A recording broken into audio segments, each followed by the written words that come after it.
a one and a two and a chick-a-boom a chick. All right, welcome everybody to Remodelers on the Rise. Today I'm chatting with Bryan Sebring from Sebring Design Build. Bryan, welcome. Thank you. Thanks for having me. Yeah, you bet. There's a few reasons that Bryan and I are having this conversation today. One is I just like Bryan. That's a good reason. Yeah, you're welcome. Two, he's been harassing me a little bit. I say harassing, but he's just been giving me some feedback. I think it's funny, at least for me. Of course, all of us, we love feedback. Like, give me feedback. I want to improve. But then when people give you feedback, you're like, well, you don't like the way I'm doing it, right? We always, at least for me, I always get self-conscious of like, well, do you not like this? But now as I'm maturing, what I'm realizing is get the feedback, learn from it, and improve. So the feedback you gave me is, hey, why don't you go back to doing some intermingled, some longer podcast recordings? You're doing these quick ones. I like those longer ones. So we're going to go for 3, maybe 4 hours on this one, Bryan. Cool. I'm here. Yeah, he says I'm here. I got about 30 minutes, so we'll see. And then third, the reason we're talking is Bryan has been, he's just amazed me over the years of just being a giver to this industry of a lot that I've seen through this private Facebook group we have called Remodelers Community, of just being willing to invest time, his valuable time, and just sharing ideas. And what's lovely about that is there's nothing that I've seen that you're looking for in return. A lot of times when we share with others, it sharpens our thinking. It sharpens our ability to continue to tweak and improve. And I really respect you for that and appreciate what you're doing just for the industry. And even this is an example of that, of just sharing ideas. So thanks for being here, sir. No problem. Yeah, I gain from every relationship that I have. I've met a ton of people through your Facebook group. So I mean, it's giving back, but it's also, I get to, even if it feels like I'm just giving. So I do get to. Yeah. That BNI, I think BNI's motto is like givers gain. And I think there's a lot of truth to that. All right. So what we're going to do, instead of focusing on maybe one specific area, what we're going to do is just kind of go around the horn of your business. And we're going to touch on just several topics: marketing, the sales process, managing your team and your trade partners, financials, system software, production, and work-life balance. So just different areas around the business. And the thought here is to kind of dig into each topic and spend a few minutes in each and have you share your best tip or best thought or biggest thing that's had a positive impact at Sebring Design Build that you can share with other remodelers to help them improve. And we'll try to be disciplined and just do one in each category, but we might get a little crazy and do 2 or 3. As a fellow Ben Rector fan, if you guys don't know who Ben Rector is, that's another thing that Bryan and I share, is we're big Ben Rector fans. I've got a quote of a song over there.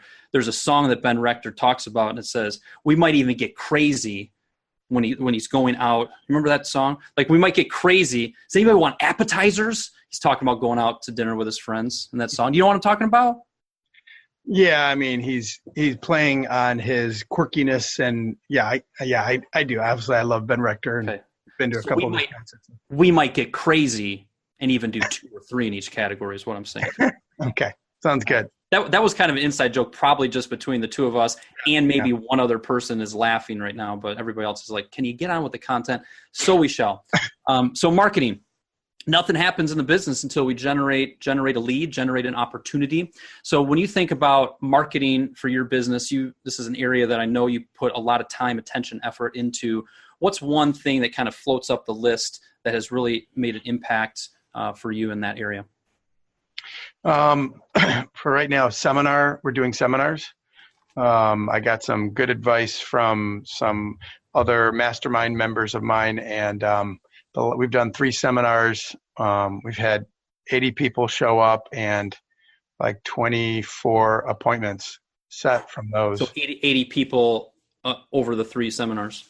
Yes. And so it ends up being like 56 leads and 20, because there's husbands and wives and 56 leads. And so 24 appointments. And, we've signed 6, what we call discovery agreements and 1 design agreement from that. And that's just been January and February. So it's been good. I mean, the key is getting people there, and we've kind of figured that, but it's been good. I really try to, when I teach people, I'm not promoting myself in that. People have really liked that. I'm just there to help them, the consumers, and that's been really good. What's the title of the seminar? It's kitchen design trends and how to help find a contractor. Okay. So I mean, we talk about. I've kind of done a play on words with Marcus Simonis from the Prophet, and we teach them the 5 Ps. It's people, process, portfolio, and past clients, and price.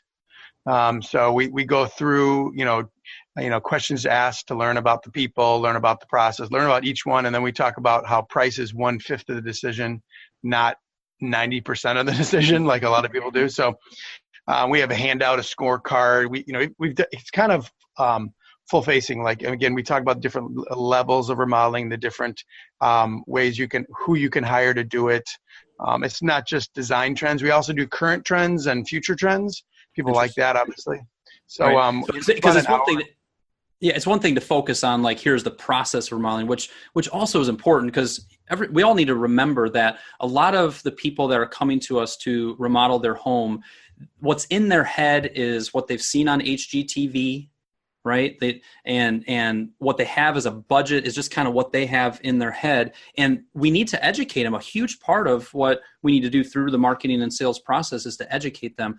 And another thing I would add to that is the definition of marketing that I use is getting someone who has a need to know, like, and trust you. And when you're up in front of people and just teaching and educating and not making it all about yourself, you're building know, like, and trust in a huge way compared to other marketing avenues.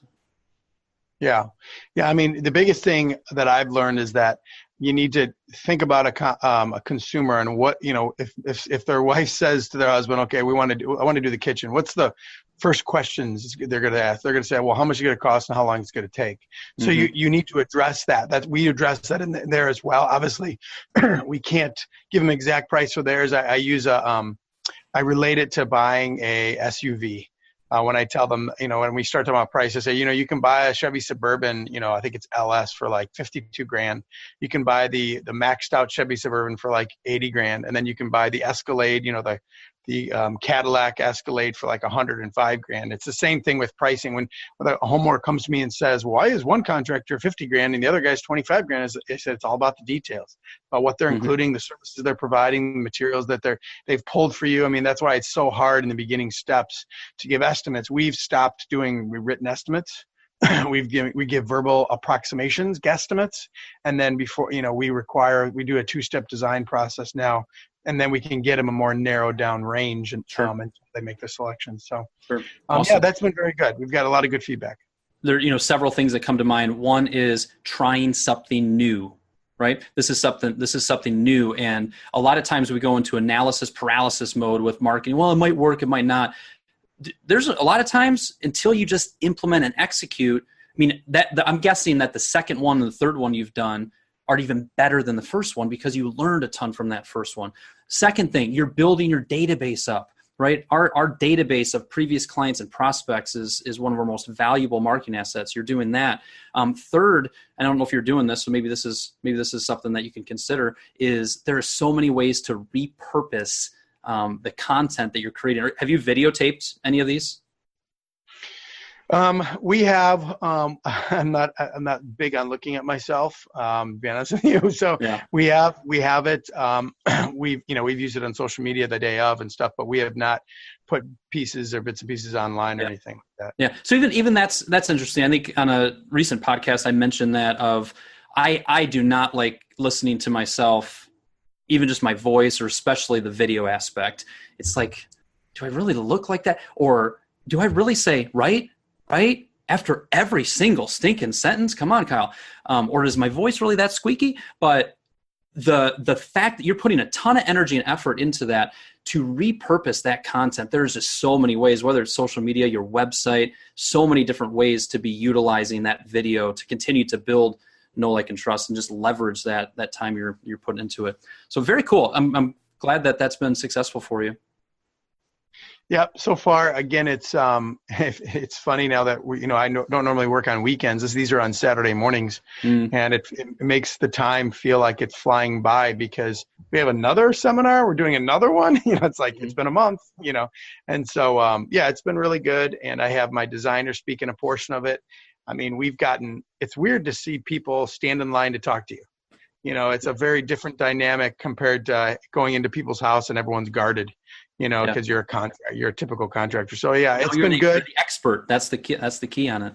Yes. Yeah. And again, I've heard, and some people give me feedback just that have been to other seminars, and they've said that the biggest thing with ours is that we didn't heavily sell them. We talk about our own process. We go through it step by step, so they can learn of one design build process. And then at the end, we tell them, if you want to set up an appointment, it's a free consultation. And maybe you give them a little discount off the design if they decide to move into a design. So awesome. It's been good so far. So that's one specific topic. And here I am being undisciplined on the marketing, but it's one of my favorite topics. So just secondly, I wanted just your quick thoughts on, one, I think we need to do another podcast that just focuses on your website. If you go to, and I guess we could just point people to it, Sebring, Sebring, designbuild.com. Bryan's done an excellent job with his website, but wanted just to get your quick thoughts on the section of your website that has the pricing guide and a little bit of kind of the how much a kitchen costs. How has that been beneficial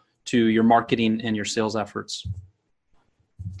It's funny because I get more people commenting on this one page on my website than the other. I mean, I probably get, on average, at least once a week, once every other week, where someone calls me up and asks if they can use it on their website. And I'm like, I don't own it. I probably saw it somewhere. Maybe it wasn't in my industry, or maybe it was I don't even remember when I first put it on, but I feel like there's no new things nowadays. There's just so small new things. So I always say, as the good book in Ecclesiastes says, there's nothing new under the sun. And I would agree with that business side too. So it's been good. I mean, in our seminar, we talk about, after I go through numbers with them, I talk to them, how much a typical kitchen costs or a typical bathroom costs, different sizes. And I'll say, okay, now do your own research, especially if you don't believe me, right? Go to cost versus value, or go to my website, or, that sort of thing. And so it's been good. It gets people warmed up to the budget. And when we're talking to people on the phone, I'll say, do you have a budget? And say, I don't know. I said, well, let's go on my website. I can give you an idea. Let's talk about your project. Let me pull up pictures online. Because usually, especially if it's been moved in the last 5 or 6 years, I can say, you're probably, instead of saying you're probably 50 to 80 grand, you're probably between a small and large project. Now you tell me the level you want to do it at, and there you go. And she goes, okay, yeah, we want to kind of do a medium. Most people do okay, you're probably between that range, and it's been very helpful. Awesome. Sure. You're educating them. You're qualifying them. You're protecting your time. There's just so much that can be helpful with. So make sure you check out that page of the website if you're a remodeler listening to this. All right. So we'll put a cap in the marketing for now. Next little area as we go around the horn is the sales process. What's one tip, best thought item in that category for you?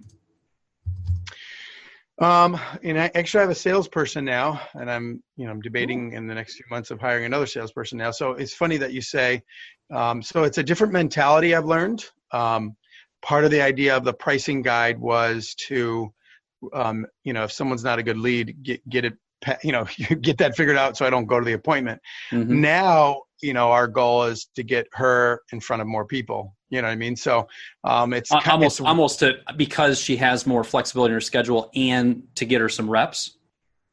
Well, yeah, and she's focusing on sales, right? She does sales and design for the first step of design, but and I still do some sales calls too. So we've got, she has more time to do it, where I'm a business owner and I have a lot of other things going on. So I was very trying to, so in the last 3 years, I've been reducing the amount of calls I went on, as far as visiting the houses. Qualifying now Yes, and now we're kind of expanding it a little bit.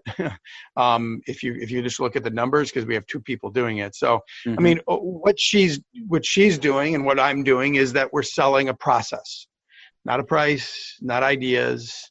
We're selling, we're trying to build rapport when we're at the job. We're trying to listen, listen before you start talking, if you know what I mean. We use Sandler training mostly, and it's just closing your mouth, listening, taking it all in, repeating it back to them so they know that they feel heard. And that's been good. But yeah, we do a 2-step design process. So it's a small fee to do a preliminary design and a budget number. It's a loss. We don't make any money on it. We actually typically lose money on it, but at least get some buy-in from them. And then there's a little skin in the game. Yep. And then they come into the showroom, and then we do a full design agreement that covers the cost of design at least. Cool. And, so I'm hearing several things in there. One, kind of the big thing, which a lot of remodelers are on the fence with, or they've experimented with it a little bit in the past, this thought of hiring a salesperson. And, in your case, the fact that she can do some design and some sales, that frankly, that kind of reduces the risk of her a little bit, or the investment in her, because she's able to do a few different things for you. And then a few things that just popped out at me that I just want to repeat, just for I was going to say edification, but that seems like a fancy word. For the edification of everybody listening to it is, you're selling a process. I think we overlook that a lot of times, where, the 5 powerful words of "this is how we work" is a very powerful way to differentiate yourself, to bring clarity to the homeowners. A confused homeowner doesn't buy. A homeowner that has good clarity on what they're buying and the step-by-step process that you're elegantly walking them through does buy and does move forward. The idea that we should be asking more questions and listening more than we're talking. If the prospect is not talking more than you, we're probably doing it wrong and not asking enough questions. I thought it was also interesting when you said, over the last few years, when it's just been you as a busy business owner, you've qualified leads a lot harder and heavier over the phone than you are now. That can ebb and flow. You've got a different setup now, so you're able to take a look and invest that time a little bit more in that initial appointment. So there's lots of learning lessons in there that I saw. Anything else you'd add? Yeah, we went Chicagoland. The Chicagoland market is not great right now. Really? Everyone's talking about how amazing the economy is. I talked to many other remodelers in this area, and I think we're starting to see the signs of it in the jobs. I don't know if you saw the jobs report this morning that construction jobs are actually down.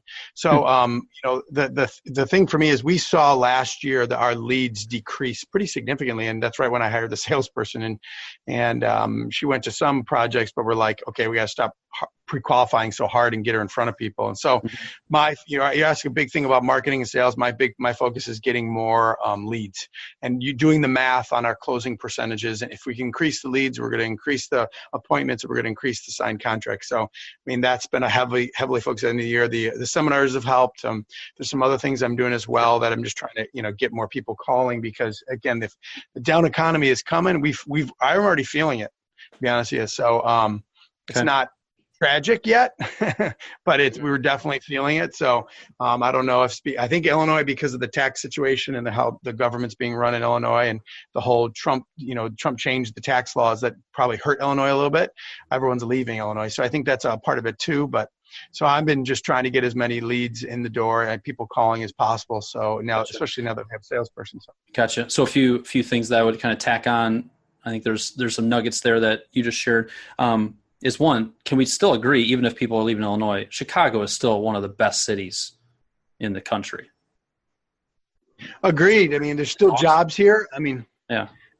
The problem is, I'm just talking in general. It is a lovely city that you should visit and fund the economy so that Bryan can have more leads. Yeah, exactly. Yeah. Okay. There was one other thought that I wanted to piggyback off of that. What gets measured gets improved. One thing that people may have missed there that I would want to emphasize is you've got to be tracking your leads. No, you hold every dollar that you're investing and the time that you're investing in your marketing accountable. If you're not asking every single person that comes in, how did you find out about us, and getting specific and reporting on that, you need to fix that, because we need to know that information to continue to improve, to see what works, to double down and invest more in certain areas.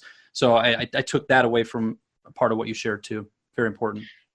Yeah, I mean, if you're not, again, for us, seems like it's about 20%. I mean, we get a lot of leads, a lot of bad leads, because Yelp. I can't stop Yelp. I mean, we only go on like 5% of the Yelp leads, and we get tons of those. So, it seems like it's about 20% appointment rate. Going on 20% appointments compared to we had 700 calls last year, 180 appointments, and then you just count how many projects you signed, and that'll get you your closing ratio. And so, okay, if I go up to 900 leads, and I go on 20% of those, and then how much, I'll get another 7 projects, and average job size is about this. And it's basically going through those numbers, at least starting there. And then you can say, maybe we need to improve our closing ratio. Maybe we, there's things you can improve, but at least start with the numbers. Right. Things will pop out at you. It's going to be very interesting as you go through this year to see. The other key thing to look at is your closing percentage by lead source. It's going to be really interesting to see if your closing percentage for these seminar leads where you've built some know, like, and trust is considerably higher, or if it's similar. That's going to be an interesting number to look at. Cool. Sure. All right. So we hit on marketing, moved around to sales process. Let's move around to managing your team. Such a critical topic. And I think what I've seen over the last many years is as the economy has been good, there's been a lot of remodelers out there, a lot of my clients who have been building their team. They've been adding an office manager. They've been adding a production manager. They've been adding some additional lead carpenters. And with that, their ability and their need to improve their management skills has needed to improve. So this topic, I think, is a very important topic. What would be one thought that comes to your mind when how you are effectively managing your team?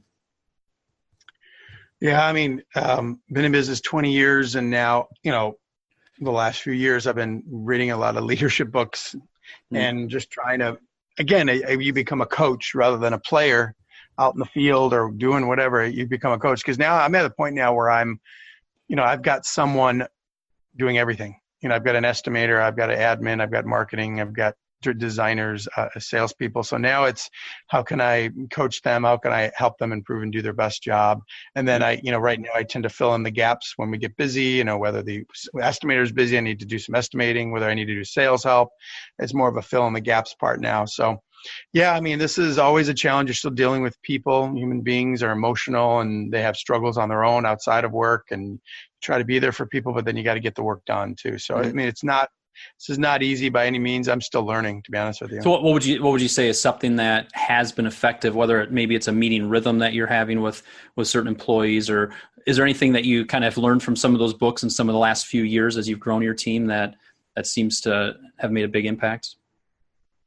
I mean, I use DISC, if you've heard of, for just learning personalities and understanding. When we've had conflict with a few people. I mean, I had a conflict with 2 staff people, and basically I went and looked at their discs, and I sat them down individually, and I kind of related to them, basically saying, okay, this is who you are. Let me tell me if this is correct. And I went through that, and they're like, yeah, that's exactly me. And then I talked to them about that. One of them was very similar to me, and I related him back to me. You're this way because of that, right? Yes, that's exactly. Oh my gosh, I feel heard. So it's just listening and trying. So I am not a believer in do unto others as they would do unto you. It's more, I would want to, treat others the way you want to be treated. I believe you should treat others the way they want to be treated. Too many people think that, oh, this is how I would want it, so I'm going to treat them. No, we're different people. And I need to learn who they are and what meets them, what reaches them, and try to reach them through that. It's excellent. Yeah. Yeah. And for other people, I don't know how much, did you share the other person's disc or some of that insight with the others? Yeah. It's, I tell them, this is why this person is this way. This is why they react in this way. And yeah, I do both ways. I mean, it's still sometimes a struggle, even though they know that, it's still like, well, they should stop acting that way, depending who they are, And so, but it's ultimately, we have to understand that if we're a family and we're going to have to deal with each other, I mean, I'm pretty loyal. I try not to hire and fire a lot of people. I want to have people here for a long time. Most of our people have been around for a while, but, and that's certainly an option, but I don't like that option. I try to learn how to deal with people and coach them and bring them up in the business. I think that's my goal. Awesome. Awesome. I'm actually going to be doing a webinar coming up with a guy named Tony Woodall, who's actually a good friend of one of my good friends. He's actually in the Chicago area. I might have to connect you guys as I get to know him better, but he specializes in just DISC assessment. And so if you're listening to this, DISC, if you search like DISC assessments online, if you've never done one before, take one for yourself. I don't think he describes it more as a personality, but just what motivates you, what demotivates you, and just it gives you great insight into who you are. It's eerie when you read through it. You're like, man, how did they know that that's what, how I act and whatnot. But to make it part of the hiring process, to certainly make it part of the managing process, it can help you tremendously in being a better manager. Awesome. All right, so moving on to another area around the horn. This is fun, isn't it, Bryan? Aren't you having fun? I want, me, I'm always having fun, but, I would want to say something on the DISC. If you can, if there's one thing I tell people if they can learn about, it's this, because especially if you sell, if you can pick up on cues from the people that you're talking to about what type of person they are, you can certainly mirror and match that and reach that client the way they want to be reached. And you'll sell more to it. This is money in your pocket if you can learn that. And a lot of people go, oh, DISC personality. I like to wing it. I like to just, I want to know people I'll go with my gut, right? No, it's learning who a person is and then still going with your gut with that. Don't get me wrong, but there's certain ways to sell. I mean, if you're going with, if you're selling to a D, you need to sit across the table to them. They want that adversary role. They want that. If you have an S, you want to sit next to them at the table as a partner. And so there's a lot of different ways to doing things that if you learn DISC could help you. Awesome. Very good. I'll get my soapbox. No, it's good. I'm glad you added that. Is there anything else you want to add? No, I'm good. Are you sure? Yeah, I'm positive. All right, moving on to the next one of financials. When you think of managing your financials, and maybe it's the most important report that you review, maybe it's something related to job costing, maybe it's just an overall message. Remodelers, when it comes to your numbers, here's some reminders. What comes to your mind for that? At the beginner level, know them. I mean, I know I would bet right now that not 70% of the people listening, probably higher, don't really understand their numbers. They don't, I didn't. I was in business for 15 years and maybe knew it better than most, but I got involved in that mastermind, and the first thing, that they teach you is financial. So now I'm confident when a homeowner says, I got some guy that can do it 20% cheaper, I tell them good luck because I know our numbers, right? Rather than going, well, maybe I should do that. Maybe I should do it cheaper to get the job. Well, if you're going to lose money, you can't do it. It's black or white. That's what's great about numbers. There's no shade of gray. Right. Once you understand them, your confidence goes up, your wherewithal of saying, I can't cut that because I need to cover my costs. That's great. Yeah, I mean, once I finally started learning, I had a client on the phone. I said, your kitchen on the phone is going to be at least 80 to 85. And she said, someone said that they could do it for 70. And I just said to her, I go, do you like them? They're like, well, they're coming out tomorrow. And again, I'm like, well, what? I mean, if something changes, call me back, but I don't want to waste your time because we're $10,000 over what they said. Well, she called me back 2 weeks later. She's like, yeah, we'd like to have you come out. And I'm like, okay, let's talk about the budget. She goes, yeah, we're willing to spend more money. We really, we really want, we really like you. The conversation was very bold and honest and kind, and we really liked that. And so we ended up doing the project. It was like 95. So, I mean, so in the end, if you're confident that you're not going to go do things that you're going to hurt your company. And then I think the second thing I have for that, since you said I could do 2 for each one, right? You can do whatever you want. Is I really suggest using WIP accounting. When we look at our numbers, if we are not backing out, I'll call it backing out because these are backing out the deposits that we make on jobs, you're going to get huge highs and lows, and you're not going to really know your revenue numbers, the actual work produced that month. So, I mean, every month we go through what we call cost to complete reporting with my project managers, how much it costs to finish the job. Are we on track with our margins? I mean, are we above or below? Are we getting slippage or grippage? And then we put it in a report and we add it to QuickBooks. So at the end, every month we know, how we did, how much we worked that month. And Yeah. we didn't. So I think it was interesting the way you started it by, you kind of said for beginners, here's what you need to focus on. And that second part, you could have easily said, once you have that locked in, here's the next step you go to. And I think some people listening to this might go, I've heard this WIP accounting, I've heard this before, maybe I need to tackle that.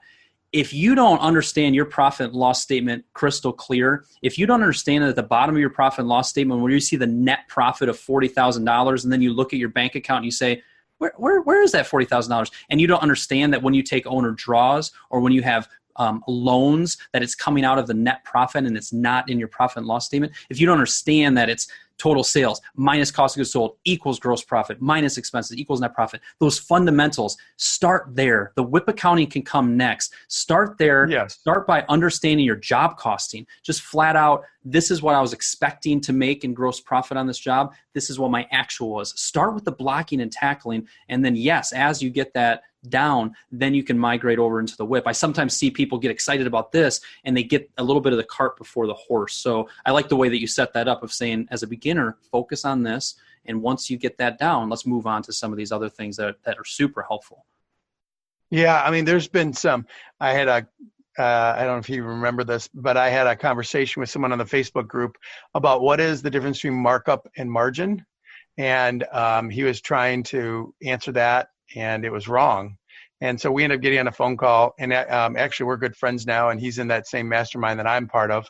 And we were learning, you learn, you think you know, but you may not know. And having other people critique your numbers and have them look at it really helped me in the process. And so now you're right. Now I feel really confident in them. Even though I may not be an accountant, I wanted to know. I want to know what I'm looking at. And not wanting to know, need to know. You are running a business. And if you're going to depend on your accountant, if you're going to depend on your bookkeeper, yes, pay your CPA to file your taxes. You do not need to understand how to file your 1040 and this and that. But you cannot run an effective business and not understand your numbers. It's such a, I've been doing this for going on 12 years now out on my own, and something that I just see so clearly with remodelers who are in that top 10, 15, 20%, and remodelers who are in the bottom 50% for sure. The biggest indicator is understanding your numbers. When you have that locked in, boy, that's probably the biggest thing of impact. The person that you were talking about, was that Nick? Your buddy Nick? No. Oh, okay.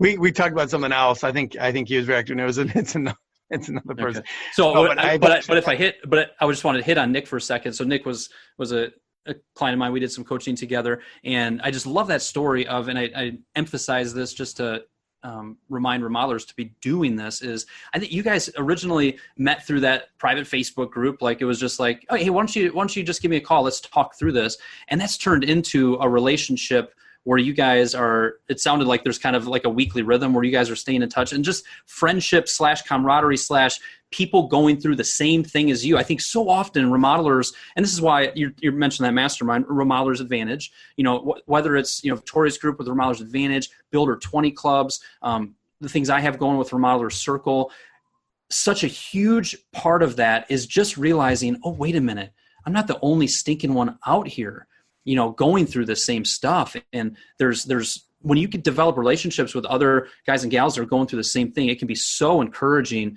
to help you improve your business. So that's why I was kind of picking on the Nick thing to see if it was him. Yeah.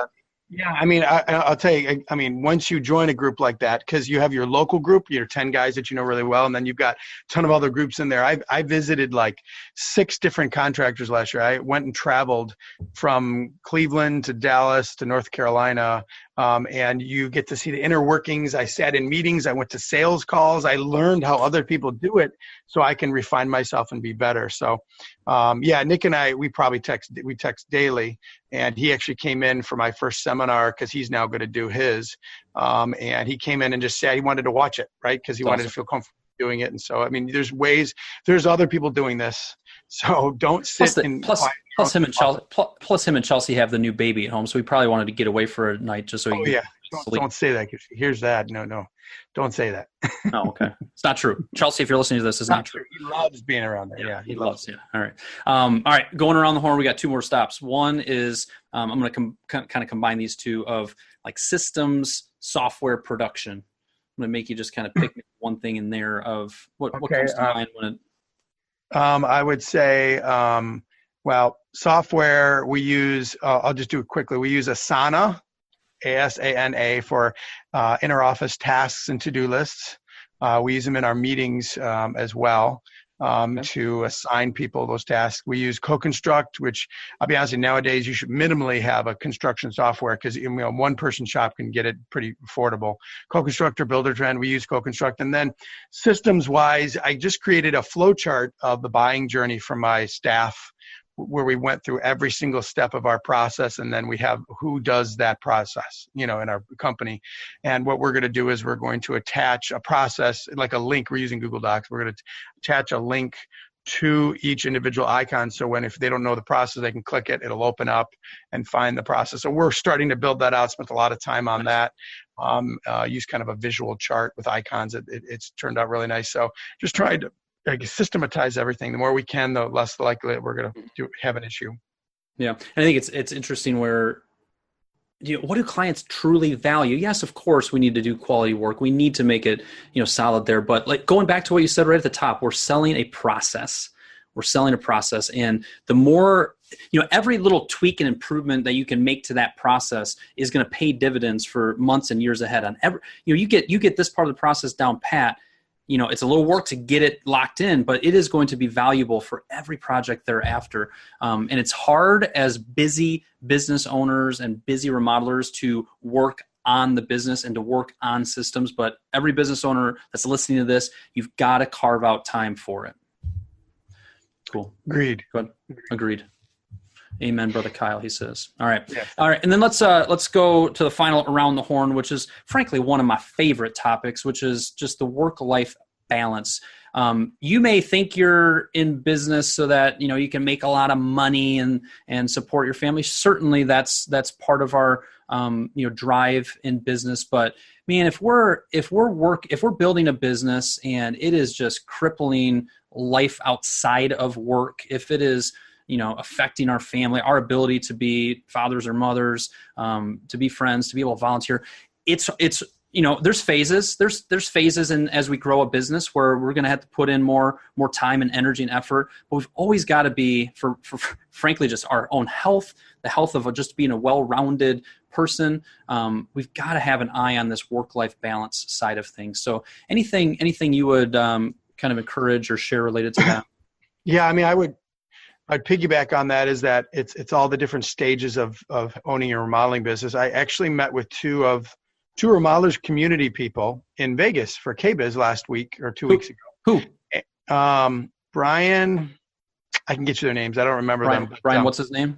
Bryan Martin and gosh, you're putting me on the spot. You have done absolutely perfect so far. I would argue probably one of my top interviews. And finally stumped you. You just ruined it. Anyway, I don't edit things either, so I'm not going to edit this crap out. It's all good. At a group like that, there were probably 30 to 40 remodelers that I talked to, and it tends to blend together. But both husband and wife teams, and one of them was at like $1 million revenue, and the other one was at like 750,000 revenue. And I walked away from that. I was talking to my wife about it, and they're awesome people. But I don't know if I felt so bad for them. And that sounds weird, but they're great people. They have a good business. It's not about that. It's more about, I know how hard of work it is from 750 to like 1 million, 1.2 million. It's so hard work because you can't hire people that you want because you don't have enough money. You're wearing all these different hats. I know they're probably working tons of hours, and they want the quality to be good. They're used to being, one of them was used to being on the job and controlling the quality. Now he has to let it go, and it's hard. I mean, I get all that. So, I guess from my perspective, work-life balance has gotten way better. I mean, I just like them. When I was at that stage, it was when my kids are a lot younger or not even born yet, to be honest with you. And I was working at, 60, 70, 80 hours a week, weekends, doing estimates in the evening. I get that. You got to push through that part. And what you do is you make little investments where you make it less money. I basically, right now I have an estimator, I have a salesperson, I have a project manager. All those things I've done in the past, I made a choice to pay someone else so I didn't have to do it. So that means paying myself less money. But in the end, it helped with growth and I make more money, right? Step back, 2 steps forward. Yes, it's that vision. Remodelers Advantages talks about the stair steps, right? Is that you make a stair step up and it increases the cost, and then it flattens out as you increase your revenue, right? Then you make another step. Maybe it's a production manager, and that cost, all these over a marketing person, and so I mean, all I'd say is that if it's important to you, a lot of people preach that work-life balance is important. It may cost you money. And that I'm not talking about the $1 million guys, right? Around that level or below. But when you get past 1.2, 1.3, you need to start investing in your team and making less money for a little while until you grow the revenue. Gotcha. In order to achieve that work-life balance. I like where you took that. And what's one practical, something that I've kind of just watched from afar. I think you may have posted something about, Friday afternoons, you make sure that you pick up the kids from school. What's just even a practical thing that you've worked hard on related to work-life balance? I mean, years ago, we don't, including my salesperson, by the way, we only do appointments Monday through Friday morning, meaning we'll do Monday evening, Tuesday, Wednesday, and Thursday evening, but no weekends and no Friday afternoon, evening, unless they're going to hand us a check for something. Mm-hmm. Picking up a check is different, but beyond that, we don't work weekends except for these seminars that we're doing Saturdays. I really want work-life balance for my staff. So that's just really important to me. So Fridays, Fridays are catch-up days for me in the morning, and then normally I try to do a networking for lunch. I meet with other local Remodelers Advantage guys once a month. I've got other friends that I just try to connect with, and then I pick my kids up, at 3 from school. I take my kids to school a lot too, and just those little things. There's times in the car. There's ways you can do that on the weekends. I rarely go into the office. If I'm doing that, I'm on my laptop with them, next to them, that sort of thing. So lots of good takeaways of that. But then one thing I would just kind of highlight back is, work-life balance for your team is also important. Our ability to retain and keep our employees and our team members happy is such a critical and valuable part of growing a business. So I just wanted to highlight that part of certainly isn't all about us, but putting that thought process on of how can we've got work to do. This is a job for them, but how can I provide some flexibility? How can I be able to provide some work-life balance for them so that they're in a happy place so that I have long-term employees to grow and strengthen my business? Yeah. I mean, there's many ways to keep your employees happy. I pay my employees fair. If you can have a culture that allows them to go home and enjoy life, and when they're at home, it's a good culture there too. I mean, they'll be happy with that. Not everyone is just looking for the highest pay. Yep. That's a portion of everyone. Obviously, they want to be treated fairly with that, but it's more about go home. If they're working a Saturday morning, I'm like, go home early on Friday. You're not here to just keep working and working and working. It's important. It's living it. I live it. And I also expect them to do it too. Awesome.